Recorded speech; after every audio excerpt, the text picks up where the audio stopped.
Hello dear friends, आप सभी का स्वागत है आपका अपना YouTube channel omega with miracle YouTube channel पे। तो आज की क्लास में हम बात करेंगे सॉलिड स्टेट का बेहतरीन टॉपिक्स, यानी कि सॉलिड स्टेट आपको चैप्टर नंबर 1 क्लास 12 केमिस्ट्री का स्टार्ट होने वाला है। तो आज की वीडियो हम बात करेंगे कि आपको क्लास 12 केमिस्ट्री सॉलिड स्टेट, जिसको हिंदी में कहते हैं ठोस अवस्था, बहुत ही इंपॉर्टेंट टॉपिक है आपको बोर्ड एग्जाम को लेकर या इसके साथ किसी भी कॉम्पिटिटिव एग्जाम के लिए भी बहुत क्या है इम्पोर्टेंट है।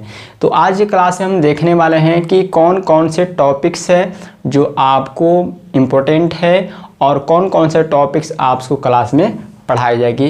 तो बने रहेंगे वीडियो के साथ शुरू से लास्ट तक बनाएंगे। चैनल पर नया है तो चैनल को सब्सक्राइब कर लेंगे और बेल आइकन को प्रेस कर लेंगे, ताकि जब भी आपको वीडियो अपलोड हो, लाइव स्ट्रीमिंग हो, तो उसका नोटिफिकेशन आपको मिल जाएगा। क्योंकि लाइव स्ट्रीमिंग अभी रुका हुआ है, कुछ दिन के बाद लाइव स्ट्रीमिंग फिर चलेगा। तो यहाँ पर चैप्टर का नाम क्या है? Solid state. चैप्टर नंबर क्या है? 1 है। तो सबसे पहले हम टॉपिक्स पर बात करेंगे।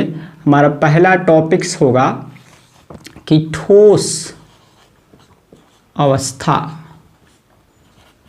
ठोस अवस्था क्या है?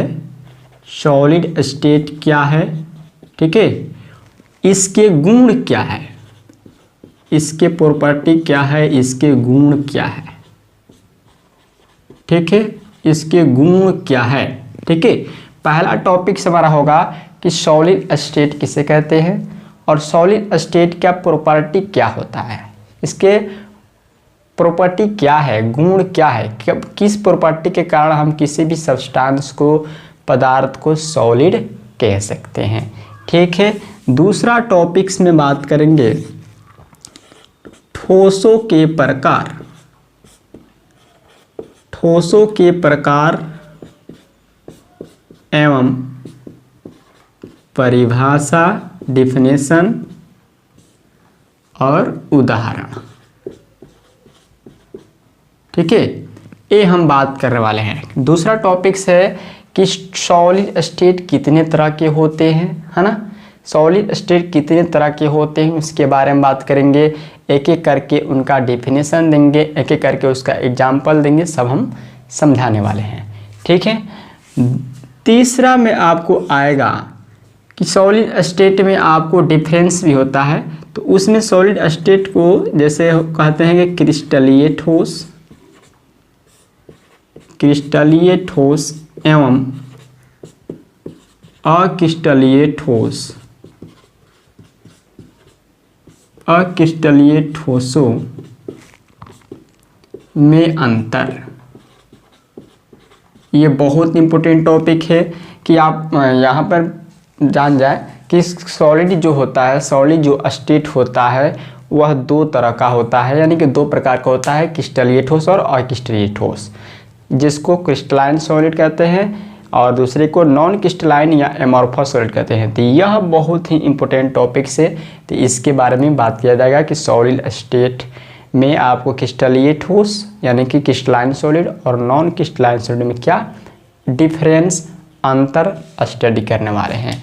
उसके बाद से हमारा चौथा टॉपिक्स होगा यूनिट सेल। एकक सेल क्या है? एकक सेल, जिसको आप यूनिट सेल कहेंगे, कि यूनिट सेल क्या होता है। ठीक है, यह कितने प्रकार का होता है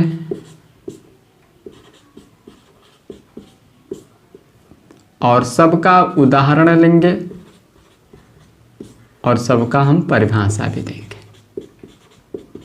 ठीक है, यानी कि नेक्स्ट टॉपिक 4 नंबर टॉपिक में है कि यूनिट सेल क्या है, यूनिट सेल कैसे बनता है, यूनिट सेल कितने तरह के होते हैं और उसका एग्जाम्पल क्या हो सकता है, कैसे हम समझेंगे कि यह यूनिट सेल इस टाइप का है, एससीसी है, बीसीसी है, एफसीसी है, एचसीपी है। ये सब टॉपिक्स इंपॉर्टेंट टॉपिक्स है जो आपको बहुत ही बेहतरीन टॉपिक्स है। नेक्स्ट टॉपिक में हम बात करेंगे आपको बहुत ही बेहतरीन टॉपिक, जिसमें हम बात करेंगे,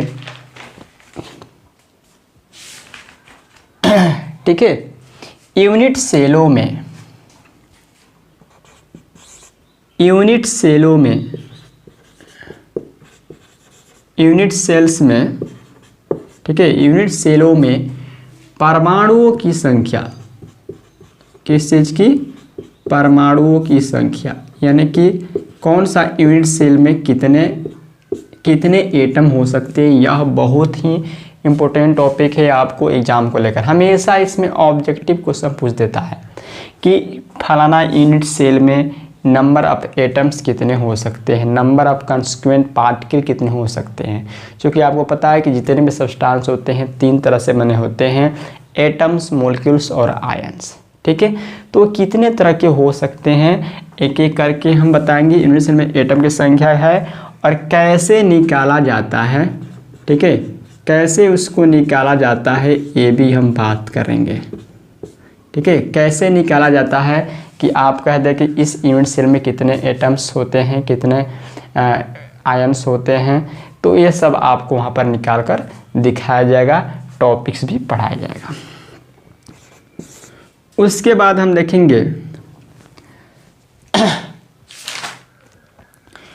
बहुत ही इंपॉर्टेंट टॉपिक, उपसहसंयोजन संख्या।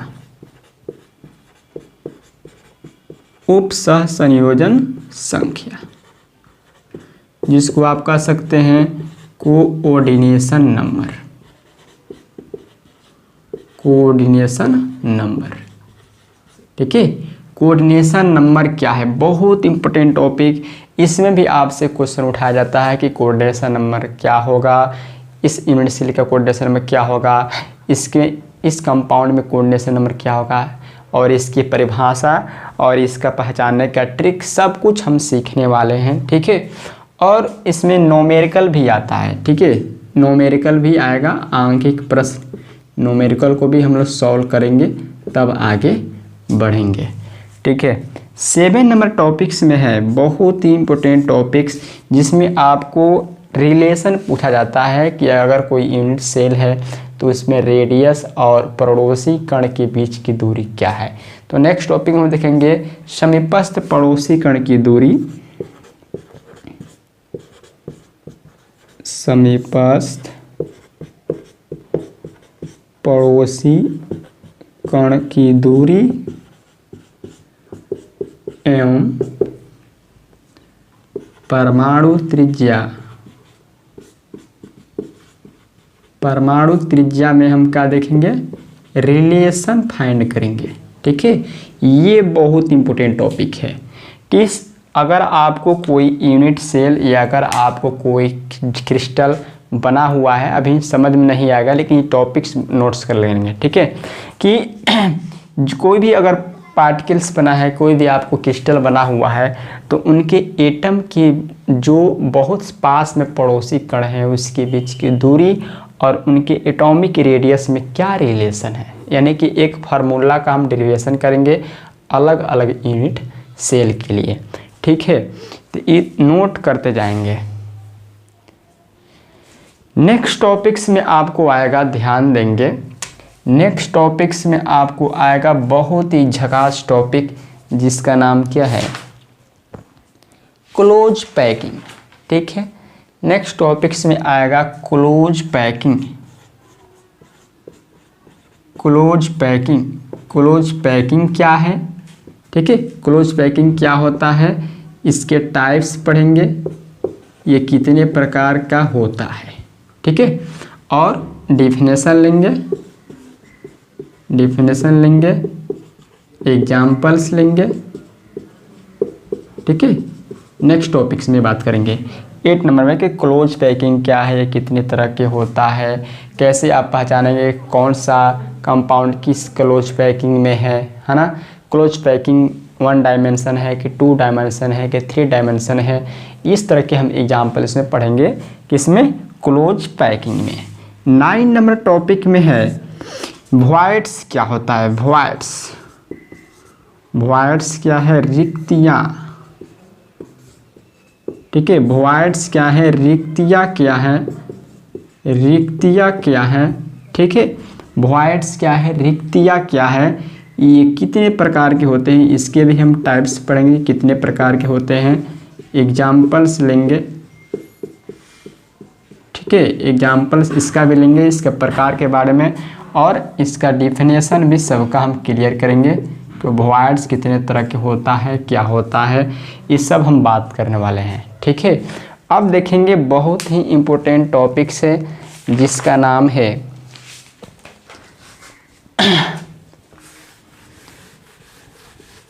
9 नंबर था।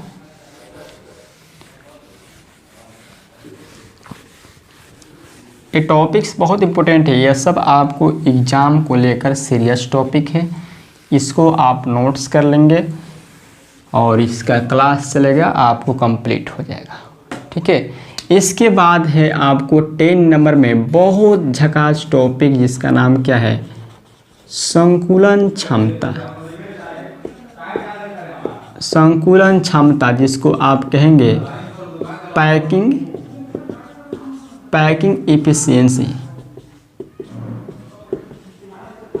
ठीक है, पैकिंग इफिशियंसी क्या है, और ये भी ध्यान देना है कि पैकिंग इफिशियंसी कौन कौन से यूनिट सेल में कितना परसेंटेज होता है, इसकी पैकिंग सेल में प्रतिशत मात्रा है। ठीक है, अलग अलग परसेंटेज होता है, अलग अलग यूनिट सेल में पैकिंग इफिशियंसी होता है, तो उसका भी हम प्रोसेस बताएंगे, कैसे निकाला जाता है, कैलकुलेशन करने का क्या ट्रिक्स है, सब हम सीखेंगे। पैकिंग इफिशियंसी से आपको वो बोर्ड एग्जाम में 2 नंबर फिक्स होता है, तो ये बहुत इंपॉर्टेंट टॉपिक है। ठीक है, उसके बाद से आता है रेडियस रेशियो त्रिज्या अनुपात, जिसको हम बोलेंगे रेडियस रेशियो। और रेडियस रेशियो जो है बहुत ही झकास टॉपिक है, इसके माध्यम से, ठीक है, इसके रेंज से आप कोऑर्डिनेशन नंबर पता कर सकते हैं।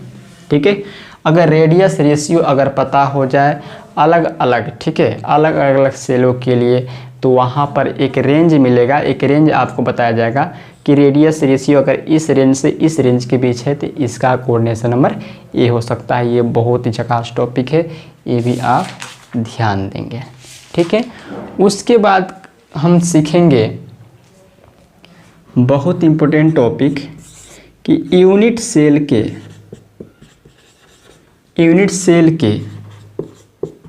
एज लेंथ, ठीक है, एज लेंथ, मास डेंसिटी, ठीक है, डेंसिटी जिसको कहेंगे किनारे की लंबाई, उनका द्रव्यमान, घनत्व कैसे निकालेंगे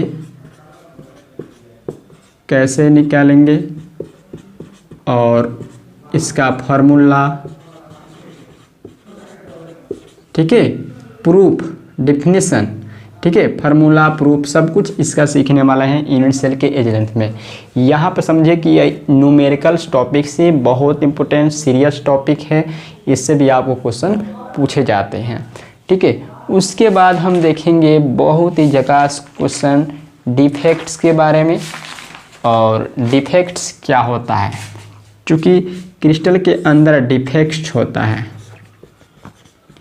डिफेक्ट्स दोष, क्रिस्टलों के अंदर दोष होता है, दोष क्या है, ठीक है, इसके प्रकार,